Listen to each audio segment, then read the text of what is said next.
Como prometido, hoje iniciamos a série de programas sobre o 007. E para dar um pontapé inicial, nada melhor do que um panorama geral sobre a franquia. Não saia daí!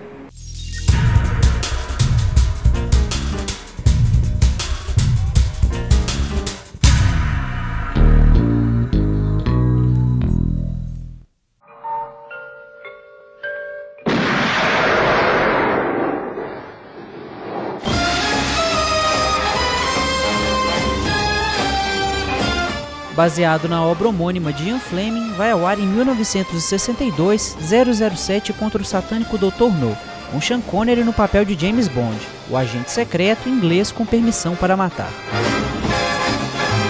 De lá para cá, Bond voltou às telonas 22 vezes, encarnado por 6 atores diferentes. Com esses números, a série 007 é hoje a franquia mais antiga do cinema. James Bond é um personagem da literatura, né, que depois virou um personagem do cinema. Foi criado pelo Ian Fleming, 52, 53, se não me engano, foi o ano do lançamento do primeiro livro, que é o Cassino Royale. O Cassino Royale é um livro de frases curtas, é um livro bem objetivo, a ação é bem rápida, as coisas acontecem muito rápido, e a gente é apresentado a um personagem que é um espião, a gente não sabe muito dele, né, afinal de contas ele é um agente secreto, e isso fica até para o público, né? Ele é secreto até para quem está acompanhando. E esse agente secreto, na primeira missão dele, é uma missão até meio louca, porque a missão dele é derrubar um líder de uma organização criminosa através da mesa de jogo. Ele vai para o cassino para poder ganhar do cara, para o cara poder não ter fundos para bancar a operação da agência dele, e assim ele desbancar a agência.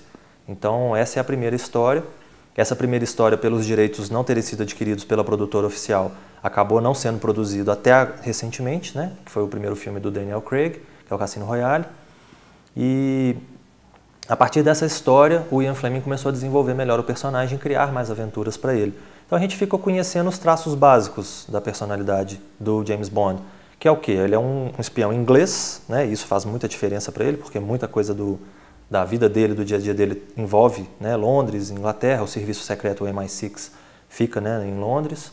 Então, o fato de ser britânico diz muito a respeito dele. E é um cara que, basicamente, usa as mulheres, né? Então ele não é um cara assim, muito respeitador. No conceito do original, no próprio livro, já fica claro que ele é um cara extremamente machista. E ele usa as pessoas de uma forma geral, né? As mulheres acabam ficando mais evidentes nesse sentido de ser usadas para poder atingir um objetivo. Mas de uma forma geral ele usa qualquer pessoa que ele precisar. E se essa pessoa depois que ele usou for morta por algum motivo, paciência, faz parte do trabalho.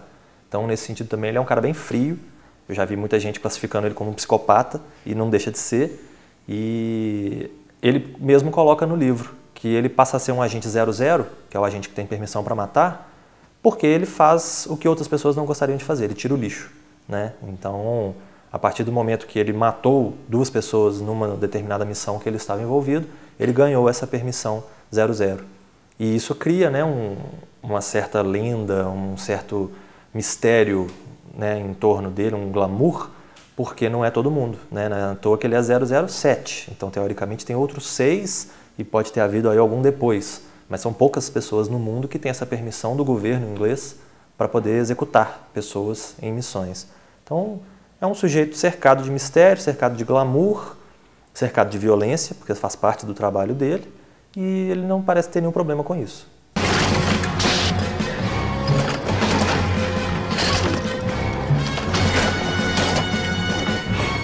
De Sean Connery a Daniel Craig, o atual 007, muita coisa mudou, mas mesmo assim permaneceram alguns detalhes que tornam James Bond inconfundível, incluindo a famosa expressão Bond. James Bond. Então, nos últimos 3 filmes, que são os filmes com o Daniel Craig, a série de James Bond acabou seguindo um caminho mais sombrio, mais cru, digamos assim, que é um cara que parte mais para porrada, para violência. Não é mais aquele cara que usa tantas coisas tecnológicas, né? À toa que nem tinha, né, o personagem que passou a aparecer agora no Skyfall. Mas nos livros, ele também é uma pessoa bem misteriosa, né? Você não tem aquela necessidade de ficar explicando o personagem. Ele tem uma missão para cumprir, ele vai cumprir. E você conhece pouco dele. Então, num livro ou outro, você conhece, por exemplo, o nome do pai ou o nome da mãe, mas é bem en passant, não é uma informação muito relevante para a história. E a história do personagem, eu pelo menos não conheço nenhum livro que tenha contado em detalhes de onde que ele veio, o que que ele é, por que a motivação dele. E são informações que o próprio Skyfall acaba mostrando, né? Eu acho que não vale a pena mencionar, né, para não estragar a surpresa, mas tem algumas informações do passado do personagem, do histórico do personagem, que você pesca daqui e dali e montando uma peça ou outra você consegue tirar uma conclusão. Mas não significa que essa conclusão realmente é fato, né? Eu acho que o grande charme aí do James Bond, assim como de outros personagens do cinema ou da literatura, é que você não tem todas as peças. Então tem partes que ficam a cargo da sua imaginação completar.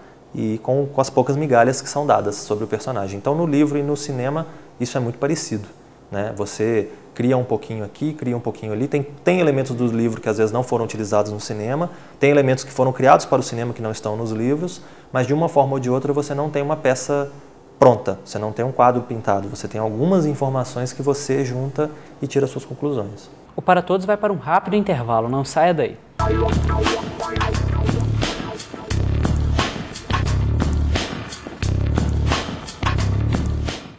Olá, quer ficar ligado no melhor programa para o seu fim de semana? Então se liga, tem um convite especial para você.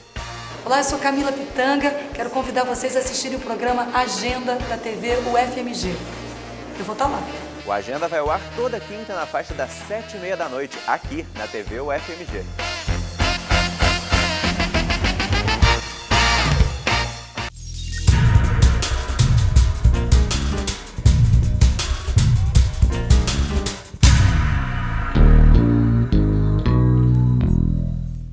Existem alguns elementos que sempre aparecem nos filmes do 007.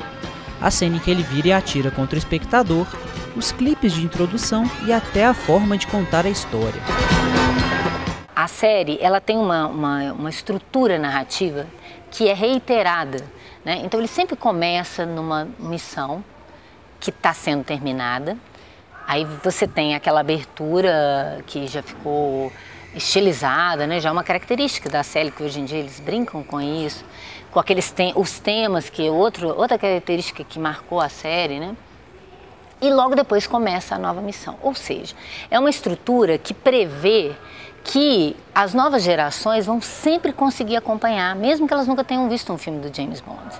Nesse prólogo em que ele está saindo de uma missão, né, você já sabe quais são as características dele, você já compra aquela inverossimilhança, né, que é o real da tela, daquele jogo da série, de que ele consegue fazer as coisas mais mirabolantes, né? E se safar disso de uma forma irônica e engraçada até. A partir daí, você comprou o personagem, você entra de novo pela abertura em todos os elementos fetiche da série, que são reiterados, as mulheres, as armas, os carros, né? O universo daquele episódio específico que vai tratar, se for diamantes, se for roubo nuclear, né? Alguma coisa relacionada a isso. E logo depois começa a série. Ou seja, é uma estrutura que prevê que mesmo quem não a conheça consiga adentrar nesse universo de imediato. E se gostar, buscar os outros filmes da série, né?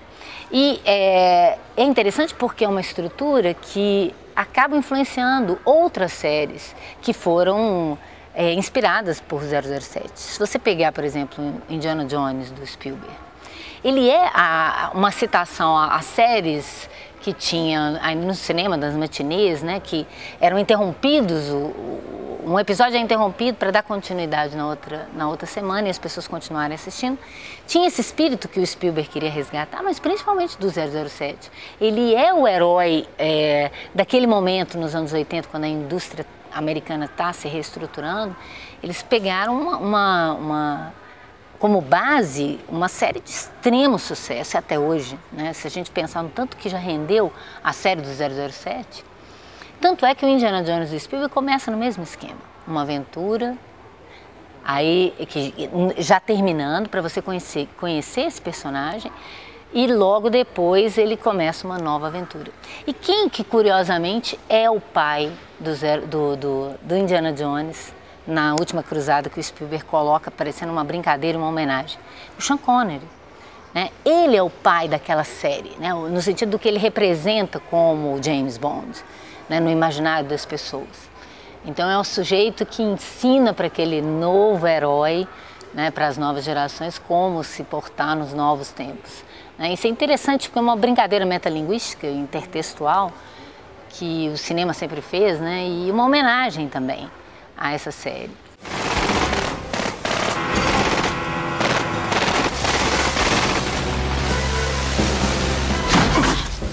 Obviamente que esse último episódio estaria relembrando esses momentos e essas autocitações que se tornam uma espécie de piscadela para esse público que acompanha já a série, né? De uma forma que o público novo, mesmo que não compreenda, consiga achar engraçado, uma espécie de piada, e esse público que reconhece essa citação possa ter um pacto mais íntimo com aquilo, com aquela piada, né?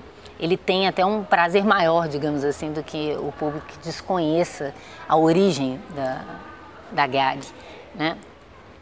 E é interessante como eles vão trabalhando isso no imaginário através da publicidade, né? Quem será a nova Bond Girl? Quem será o novo vilão? Quem será o novo cantor do tema? E normalmente eles pegam uma pessoa que faz muito sucesso na época, tipo agora a Adele, né? Já teve Madonna, Shirley Bassey e tantas pessoas que ao longo dos anos eram um must naquele momento, né?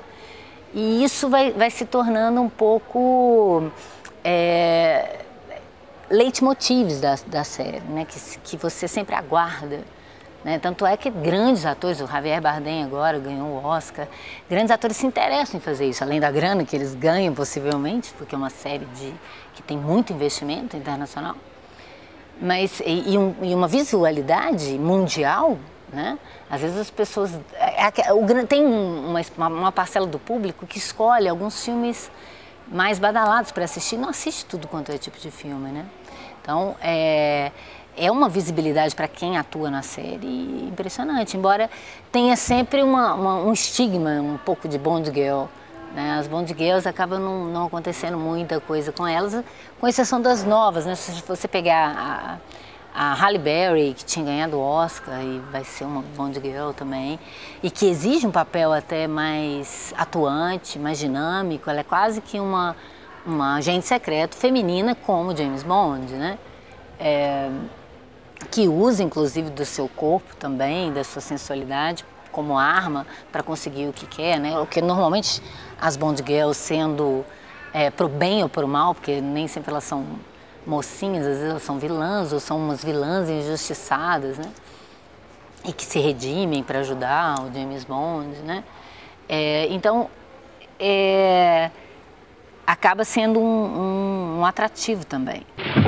James, you're hurting me! I'll do worse than that if you don't tell me.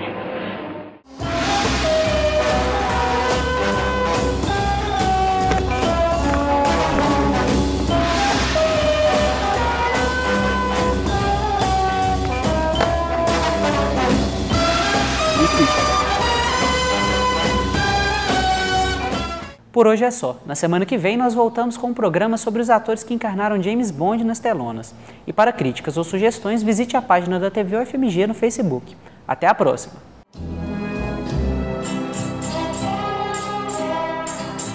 Goldfinger, he's the man